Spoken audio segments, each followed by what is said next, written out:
That's I my brain cannot process that stuff. That's so impressive to me. That is really impressive. Yeah, no, you have smart kids. Well, they've got smart parents, so genetics. But all right, we will. Yeah, yeah, might be good to grab a Humash. Be able to look at it.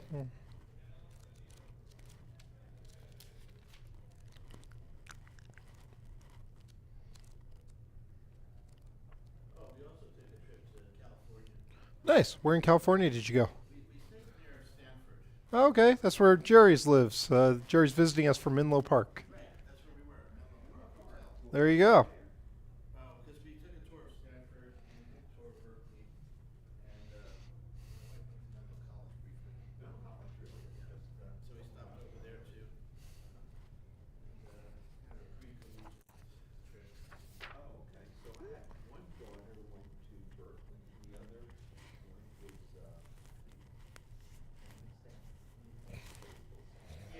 There's a rivalry there.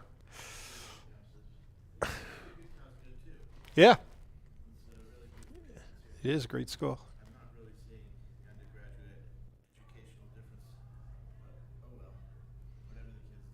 Yeah.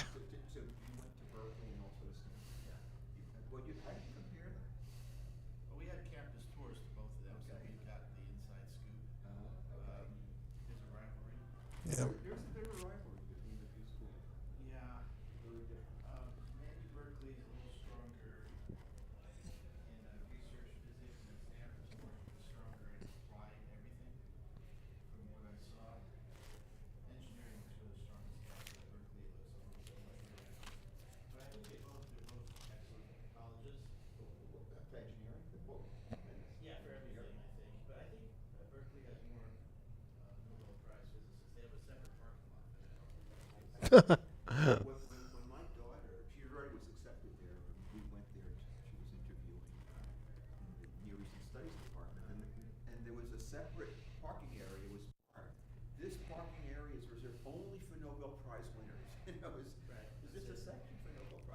I would park there and see how many minutes it took for me to get towed out of there. And they say, this guy's no Nobel Prize winner.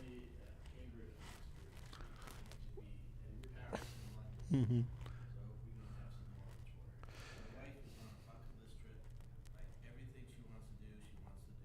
Yeah, good for her. Yeah, has that new lease on life. Yeah. Oh, wonderful. Good for you guys. That'll be fantastic. Are the boys coming or? That'll be amazing. Have a wonderful time.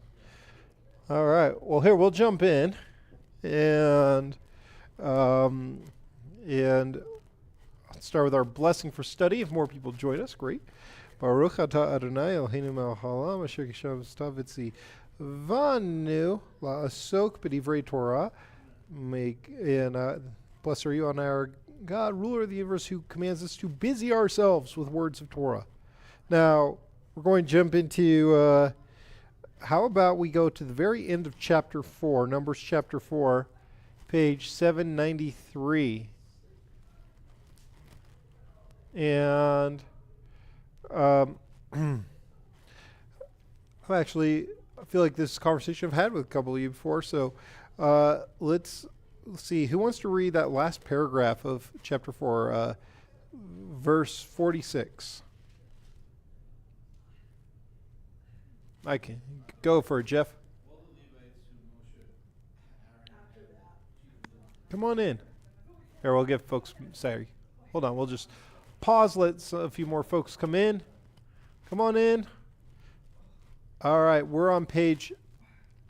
If you want to grab a Chumash, I actually have a spare one right here. We're on page 793. All right. Here you go. That's fine. You can sit it wherever you like, Adina.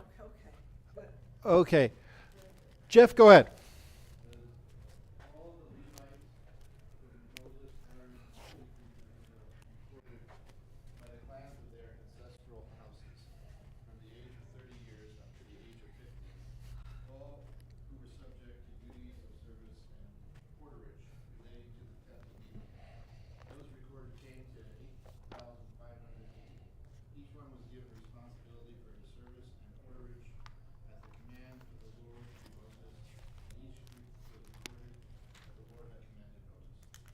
Fantastic. So, what's bothering Rashi here?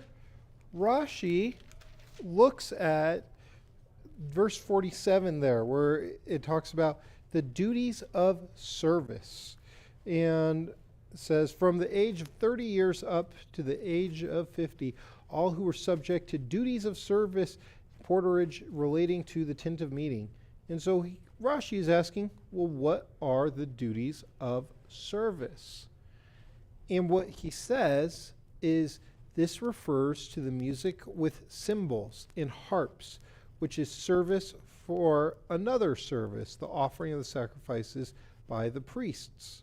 So what he says is that this refers to the priests being musicians and making music and using instruments during the service. Now, this has been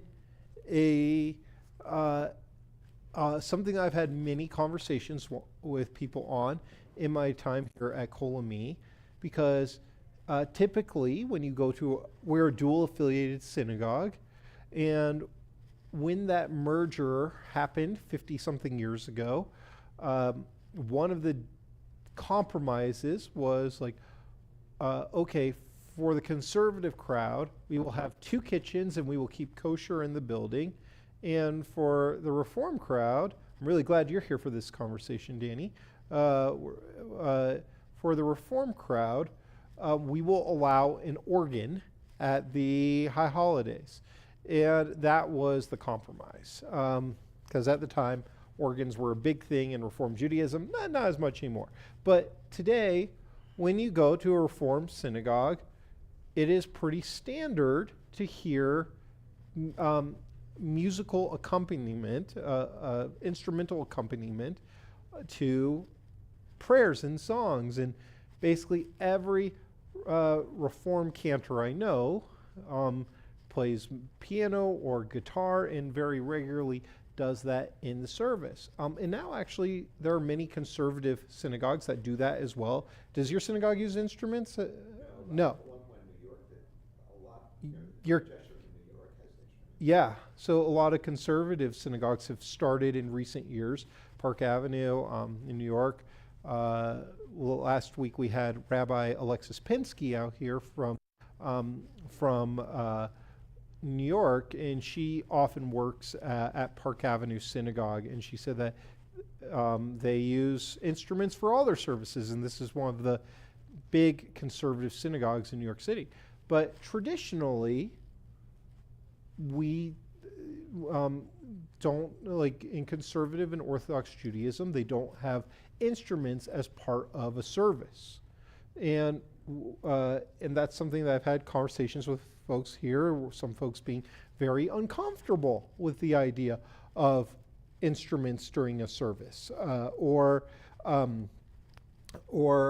I've had people who, for their kids' bar or bat mitzvah, say, we really want guitar.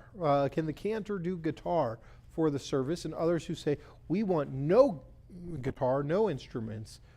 So what is so there's strong feelings over that often. What is the reason why, traditionally speaking, we don't have instruments in services? Yeah, Jerry. I think traditionally the question, how do those instruments get from where they were in your home to the synagogue? And unless there's an eruv, if there's a way to do that, then it's carrying Shabbat. Okay, what if I leave the guitar here at all times? Okay, that's what I would say. Something that would require to need to be tuned. Okay, so maybe it would need to be tuned, or if the string breaks, if the string breaks, then we're breaking something on Shabbat, and then we might need to repair it on Shabbat. But go ahead, Janine. I thought it was because of the destruction. Good.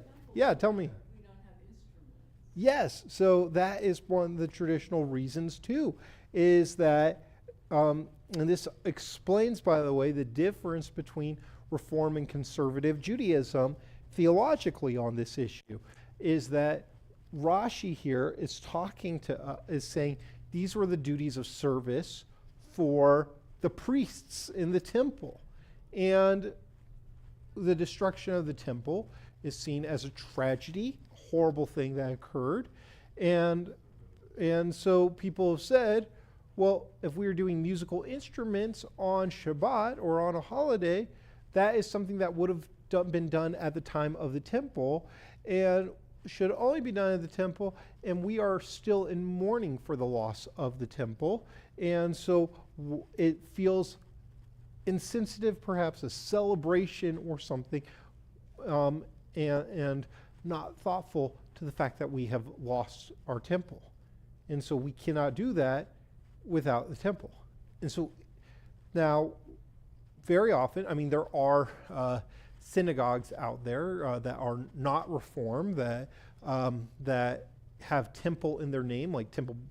When I was in LA, there were a few conservative synagogues that had like Temple Aliyah and Temple Beth Am. But typically, like when I first came here for my interview, I kept referring to Kolami as I was like, so this is at the temple or whatever, and I was told, hey, we don't call it that here. There's one temple in town, and it's not ours, it's downtown, and we don't call this place temple, and that would be off-putting to some of our conservative congregants, and that was a little bit of an adjustment for me, and now when people say the temple referring to us makes kind of is weird for me. I've gotten used to not calling it a temple, but it's very, very common for Reformed synagogues to be called temple. Probably most Reformed synagogues are called temple. And the theological reason for that is because the Reform movement says we don't really mourn the destruction of the temple, and we don't pray for the rebuilding of a temple. That's not part of our theology. And so they even, when Reform Judaism started in America, they named their synagogues temple, whatever, to make a statement, to say, we don't need a temple in Jerusalem. We have a temple right here in downtown Salt Lake. Temple B'nai Israel was what was here, or wherever.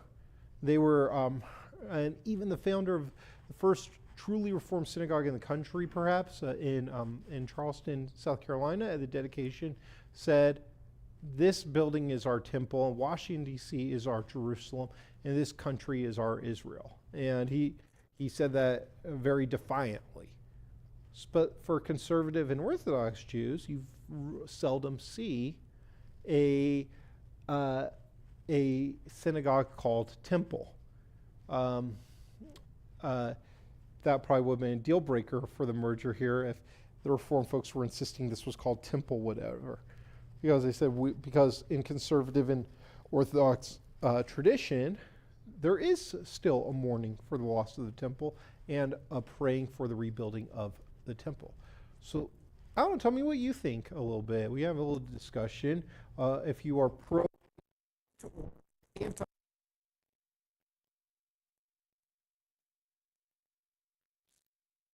People who feel that instruments really detract from a service, and others who feel that they really add to the service. So, yeah, you were going to say something. A couple of points. One is make a differentiation between tradition and law or halakha.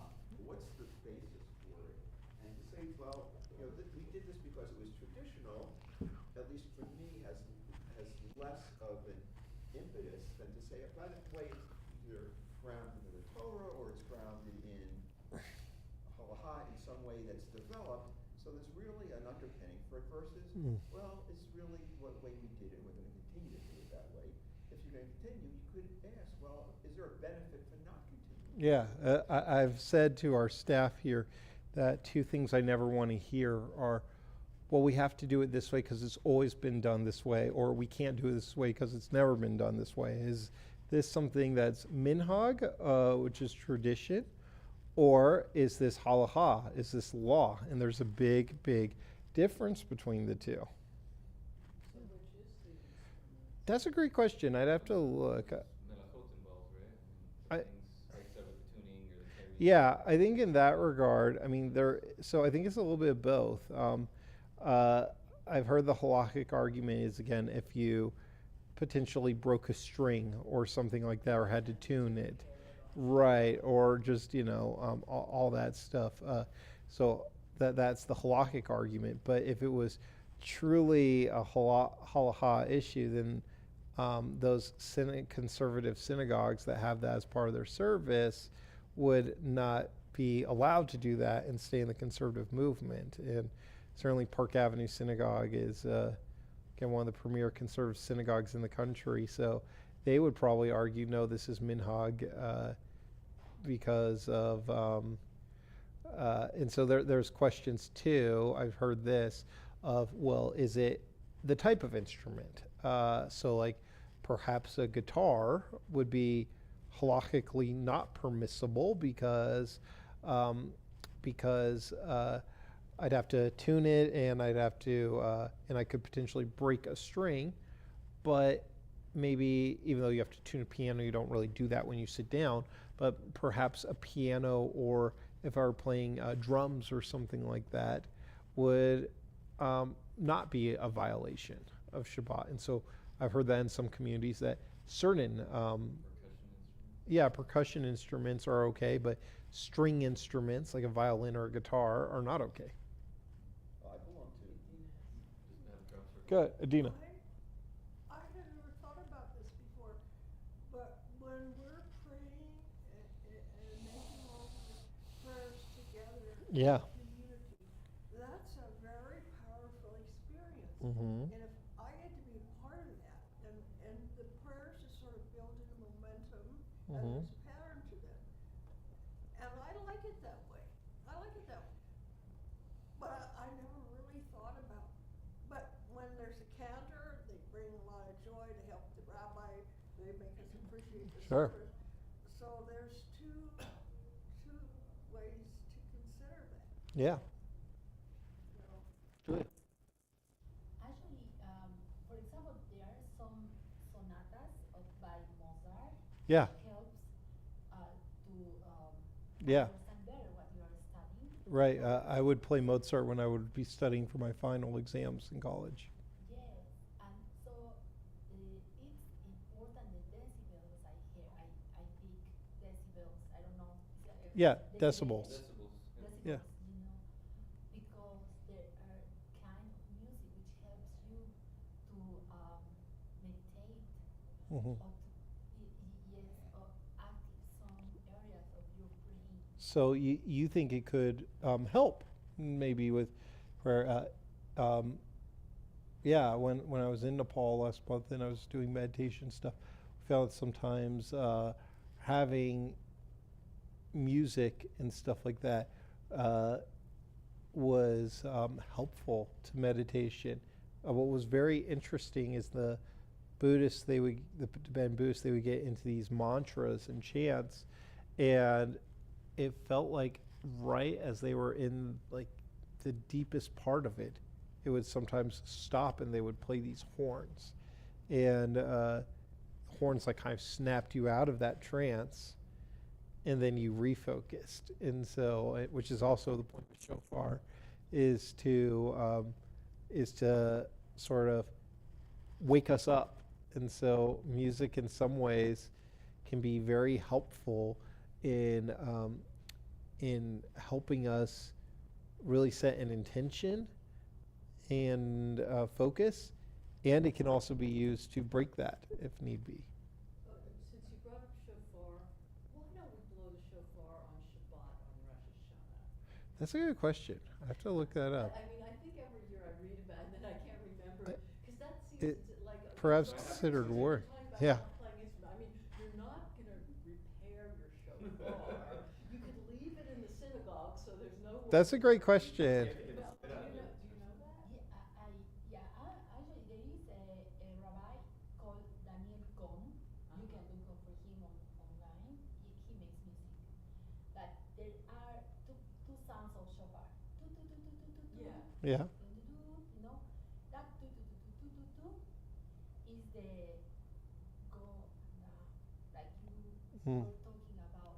Sure. Sun King, Sun The Sin. trua? No, Sun Sin is always like our heart. Mm. So everything needs contraction and expansion. Contraction and expansion. When you Yeah, no, you said it right. And then when you give birth, you do the same thing. Your heart, and the the everything works in that way. Even actually the finances. It's, you see the stock market Sure. down, that needs to go down to go So, up. but is there a reason that It's the way to be alive. did You're he saying say? that not doing it allows the rest of the week It's like your music to be heart, better or something? latido del corazón, como Yeah, yeah, I understand what you're the saying, heartbeat is like. but why not on Shabbat? If you, I want.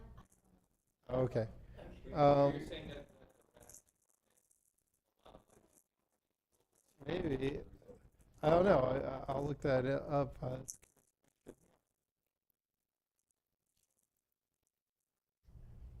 So music could be work. So perhaps also, I mean, that could be an idea. We see when we do the Tekiah Gedolah, you really have to exert yourself. Maybe that's the thought. Is that that the yeah, like you're when you I mean, it's for about what about Hagba when we have an exceptionally heavy Torah, but that's a good thought. Is like yeah, and then it's easy. But yeah, labor. maybe with the Tekiah Gedolah, you're really exerting yourself to. Jerry, you were going to say something. Yeah, I grew up in an Orthodox congregation, so strictly there were no instruments. When I joined a congregation in New York that had instruments, at first it felt uneasy to me. I Mm-hmm. was not used to this, and it seemed almost like an intrusion Mm-hmm. to my intention. Mm-hmm. However, I changed radically, and this is why. One is that the instrumentality was very complementary to the words and the feeling. So it was not like you were, like the horn was disrupting me, not at Mhm. all. The sounds, the rhythm, whether it was strong or weak, was complementary to the words and the intention of the prayer. It was so great. I was looking forward to the services because of the music and the musicians. These are New York musicians. They're great musicians. Yeah. And they're all different types. And it made the service so much more powerful because the words and the music were one. Or I yeah. loved that. Or when we hear Kol Nidre on the violin, it can be or cello, it can be very powerful. So I appreciate what you said there. My dad grew up kind of in a conservative Orthodox community, and then we grew up going to a Reform synagogue. And when I was a little kid, we got a female cantor, and we also had a choir. And my dad was telling my mom, I don't like this. I don't like having a female, this was late 80s, early 90s. I don't like having a female cantor, and I don't like having a choir and stuff. And, well, why didn't he like it? Was he upset because, well, women shouldn't be cantors, or we shouldn't have a choir or something? No, it was because, well, this is different than what I'm used to. And now, he has no problem with those things because for the last 30-something years, he has been used to that, and it became normal for him. And so when I first came here to Kol Me, there was a big uproar when I said, I don't really like the announcements where they're at. I found it disruptive in the service. Probably the reason it was because that's not where I was used to them being. And so I moved them. And I figured people won't really care. People were really upset. And they were like, I thought I was going to get chased out of town a month into being here. Yeah, because people were saying, don't you know that Moshe Rabbeinu did the announcements at this place? And I'm like, and now, and so I had kind of adjusted. So I found a place that worked for me and worked for other people. And I'm guessing one day if my successor moves where the announcements are from right now, people will lose their minds and be like, since 1853 when the first Jews came to Utah, they were there or whatever. And so often we have to ask ourselves, particularly when it comes to things like musical accompaniment. Is our discomfort something theological? Is it some our halakhic interpretation? Is it disruptive to me, or do I dislike this because it's different than what I'm used to? And so, if it's the latter, a rule I set for myself and also that I try and set to others is I say, if we change something up in our services, I tell them, please keep your opinion to yourselves for 90 days. I don't want to hear your feedback for 90 days. Because I know if we try something new and I ask you after the first time we do it, do you like it? Everybody's going to say, no, we hate it. But if after 90 days, you go, it's not that bad, or I actually love this, or no, I still hate this, then come and tell me. Because that's given you enough time to let it sink in, and where all of a sudden it's not, I hate it because it's different. It's, I hate it for legitimate reasons, or whatever. So anyways, something to think about. But we have a lot of good sessions. Yeah, Jeff. Yeah, so basically, churches are all conducting services with musical instruments. And basically, we've sort of assimilated into that style of prayer. Mm. We have musical instruments throughout our service, I think. Yeah. Also, we have thousands of years of our ancestry that considers prayer to be between the human voice and God directly.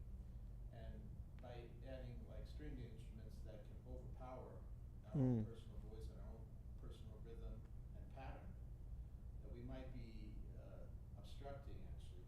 But I think it's important that we distinguish ourselves from the communities around us instead of appear to assimilate into the exact same styles of services that they have. Yeah, great thoughts. Let me just comment on that. Great thoughts, Jeff. I appreciate that. And that is, I mean, okay, and you're all gonna hate me for saying this, but I had the impression, and you'll tell me. I won't hate you, if I'm Janine. wrong, Don't worry. But I thought that the origin of Reform Judaism was to package Judaism to look like Christianity. You're actually 100% right. Is that actually true? Yeah. Or is So, I don't know if that's my prejudice. no. You're 100% right. For those listening online wondering what people are saying that I'm agreeing with, so what Jeff said was that the instruments can kind of feel like Christian church services around us, and how do we differentiate ourselves? And also, this is for thousands of years, last couple thousand years, we have not used instruments, and prayer has been a connection between God and the human voice and God, and perhaps instrument overpowers that voice and disrupts it. And Janine was asking, well, wasn't the origins of Reform Judaism to kind of model itself on Christianity? And while today that's not what Reform Judaism is, it very much was. When you look in basically in the early 1800s, the first Reformed service was probably in 1810, in Germany. Yeah, in Germany. And what the challenge was at that time, literally hundreds of thousands of Jews were converting to Christianity. And the reason was because they didn't want to live an Orthodox lifestyle, and they weren't particularly religious. And they said, well, if I'm a Christian, then I will be more assimilated, even if I don't believe this stuff. And so they would and I'll also be more accepted in society when I don't want to do that other stuff anyways. That's so not German. And so a couple 100,000 Jews in this time period converted to Christianity, not because that was what was in their heart, but because they said this will make my life easier. So Reform Judaism was of how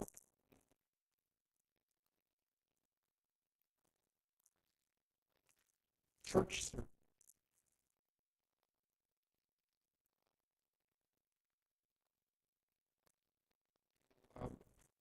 cemeteries, you will find a grave of a rabbi, former rabbi from this community from over 100 years ago. I forget his name, but it doesn't say rabbi. It says reverend. so-and-so. And that's what these Reform rabbis went by. Because why would I be called by a name? What does rabbi even mean in English? Like, what's my job? I'm basically the reverend of this community, if you were to put it in American terminology. And so they said, I'm a reverend. And Funny because we don't even know what that word actually, like. I mean, I what that don't. word even means, you know? Probably comes from something for reverence or revere. Pastor, I guess. Yeah, exactly. I'm the pastor, I'm the reverend of this community. And so that was a big impetus for using, is actually exactly what you two are both saying, was Jeff says, perhaps we don't want instruments because we want to not be assimilated and be like everybody around us. But this is exactly why the early Reform Jews used instruments, as they said, look at the churches around us. They all use instruments. That's what we should be doing too. And we're not using them because a couple thousand years ago we had a temple and now we don't. I think an interesting thing to know is, though, like these conversations do take place in Christian churches also.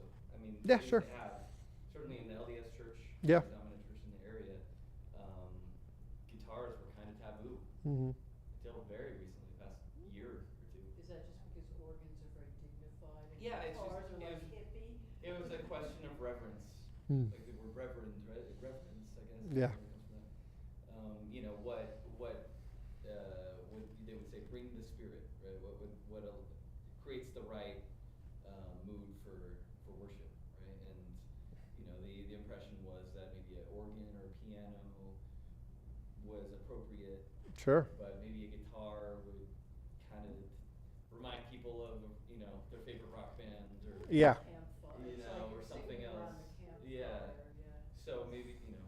Go ahead. So, you know, there are two poles. One is, I think, tradition, and one is change. Yeah. Being willing to change, and in the Torah, the Torah has, the change is embedded in the Torah. That is the ability, Moshe reinterprets the Torah even in the Torah. And so what we're doing is we're reinterpreting within, Mhm. at least for me, within the bounds of halakha, we're able to change and incorporate things that are new. When I grew up, we didn't have microphones. Right. But then people couldn't hear. So, you know what? Maybe we'll put microphones in so people who are a little bit harder hearing could actually get the message. We didn't have internet. Well, we didn't have live stream. Yeah. So there's a lot that we've Yeah. added. Actually, it adds, for me, it adds to the experience. And this community did not have live stream until COVID. That was a big debate here You know, when I first got here. So, at least for me, we're keeping to our roots. Yeah. It's not, we're going against alcohol, but we're adding something which is actually additive, and which Mhm. gives much more of an experience. And Sure. for me, the music actually connects me to God in a way that only listening to a voice is not. Maybe it won't work for everybody, for sure, Mhm. but for me, I've been a part of so many synagogues that have adopted music. I think, Yeah. you know, if you So- do it in a sensitive Yeah. way. One of them, by the way, uses really Israeli, really rock type music, Yeah. and people love it. Yeah, they do that at ECAR in LA. Yeah, so we had a congregant who was much more on the conservadox end of the spectrum and was furious when we had a cantor who used guitar. And this congregant, this was Cantor Brown Levy, and this congregant would say, I don't understand. You know, Cantor Brown Levy has a beautiful voice. She does not need the guitar to, you know, she has a beautiful voice on her own. Why does she need the guitar? And I kept explaining to this congregant, well, one, I want to give our cantors the freedom to express themselves, how they do. But two, she's not using the guitar to cover up her voice or to accompany her voice. She's using the guitar because this helps her and many others connect with the prayer and ritual. But to what Jeff said too, I mean, there's with the mourner's Kaddish, I mean, some things are good, I think, about change and everything. Like these are questions we ask ourselves as rabbis, is like, if thousands of people will go to a concert if we added more instruments, would hundreds of people come to Shabbat services? And if so, is that worth it? But when we look at the end of the Mourner's Kaddish in here, even here in the conservative prayer book, I believe, let me turn to 207. It says at the end, Oseh Shalom b'mramav, hu yaseh shalom aleinu ve'al kol Yisrael. Then it has in parentheses, ve'al kol yoshvei tevel v'imru amen. That part in parentheses is a modern edition because it's as, may the one who create peace on high bring peace to us and to all Israel. And then in parentheses it says, and also to all who dwell on earth. I don't add that personally. I know many who do. I don't. Why don't I add that? Because when I'm saying Kaddish, I'm thinking of my grandparents, and they didn't say that. And, the conservative movement also ruled when it comes to kosher for Passover laws, that kitniyot is minhag, it's not halacha, because if it was halacha, then Sephardic Jews and Ashkenazi Jews would eat the same things. And so therefore, the conservative movement says, you conservative Jews, you are welcome to eat rice, peanuts, whatever that a Sephardic Jew eats, even if you're Ashkenazi, you can eat that too. Soy, corn, etc., etc. Gosh, that's going to make my life a heck of a lot easier at Passover. And yet, I keep the Ashkenazi ones. I'm like, who are you, conservative movement, and reform movement, to tell me I can't, that I'm allowed to be more lenient? Why? Well, because for thousands of years, as far as I know, my family has kept it this way, so I'm keeping it that way too. Yeah. The adding a video feature, is it really necessary to do when you could just, when you're saying it, think, when you say aleinu, you could be thinking, including more people, all those people in us, right? Well, I think what's the key though is that the person leading the service has to think about, it's beautiful that you're thinking of your grandparents, focusing for yourself, but also a lot of people come in for Kaddish, might not be regulars who are used to the sort of modern additions. Yeah. And you want to, it's nice that you respect the fact that they're in a, space where this is not a good time to challenge people. Or to change. I went to a synagogue once where they didn't even say Kol Yoshvei Tevel. This rabbi was super lefty, and they said, I'll call Beit Yisrael the Beit Yishmael, which means, and the house of Ishmael, which is referring to the Arab. And I got up and walked out, not because I have anti-Arab or anything about that, but I'm like, this was a time for me to remember some folks who were very special to me. And what you did there, because with the Al Kol Yoshvei, Al Kol Yoshvei Tevel, okay, you're saying all people on earth. I don't see that as a political statement. I see that as a universal statement. But when you specifically say the Jews and also the Arabs we are mourning, and then you don't acknowledge anybody else, I see that as politics. And I was like, that's not what I want when I'm give me politics in your sermon, fine. I'll listen to a political sermon and say, okay, I'm going to mull on what that rabbi says. I might disagree with it, but that's their interpretation of the Torah for where we're living in. But when it comes to the Kaddish, that's not about this. This is for me to learn. Yeah.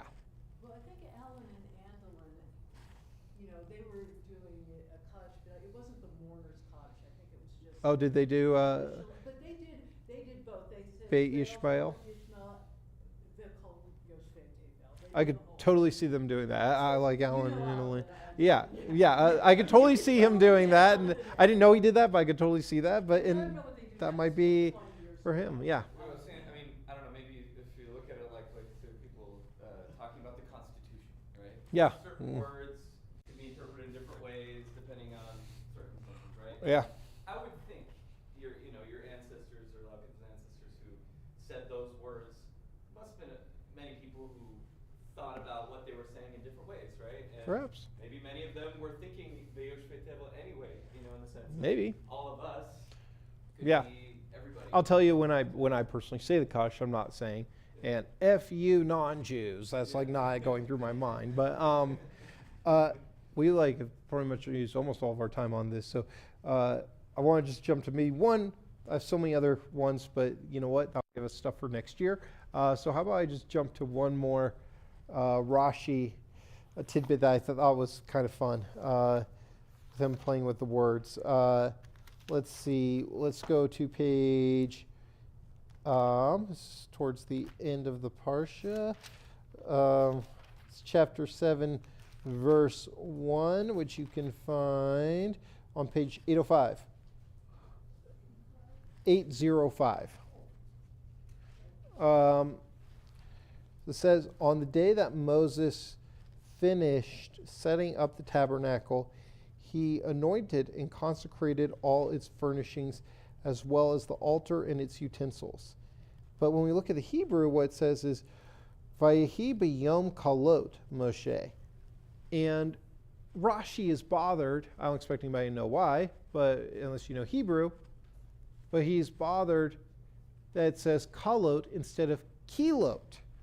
Because it should say kilot when it comes to finish setting up.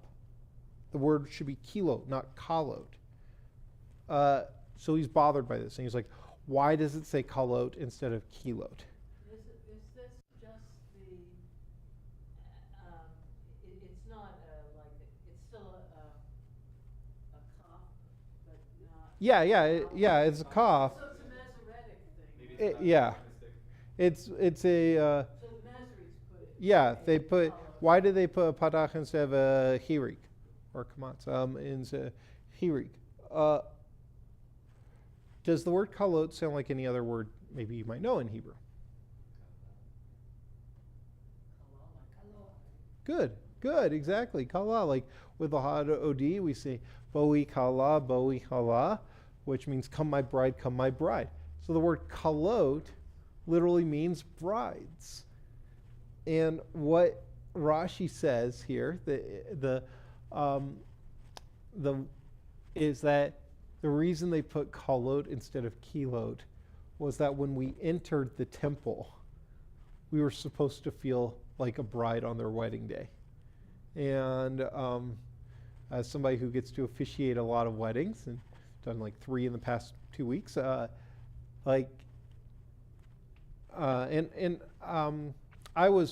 been married. I am married, so I had a wedding, which was a very special day. I was not the star of my wedding. Let me put it that way. Generally speaking, if there's a bride and a groom, like I was told, show up, wear a suit, be here at this time. But like the even though it's about the couple coming together, generally speaking, who is the star of the day?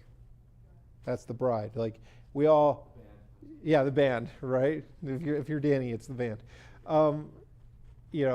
Who does everybody stand up for? The bride. And who gets to wear the fancy, beautiful dress that everybody oohs and ahs over? The bride. Like this is, it's a very special day for the groom, but the bride is the star of the show on the wedding day. And so this is an incredibly special day. And for a bride. And so what Rashi says here is that the Israelites were entering into the tabernacle like a bride going under the chuppah. And so, much like with the Lechadodi, and we're witnessing God and Shabbat come together, where Shabbat is the bride, we have to think of ourselves sometimes when we are entering a space of prayer or entering a moment that's holy, and do so with the enthusiasm and excitement of a bride on her wedding day. Okay, thought nice teaching. Anyways, I would love to teach more Rashi, but I have to get home to my children because if I'm there in 7 minutes instead of 6 minutes, I'm going to get charged an extra hour by the babysitter. So thank you, everybody. Always love learning with you, and we'll do this again next month.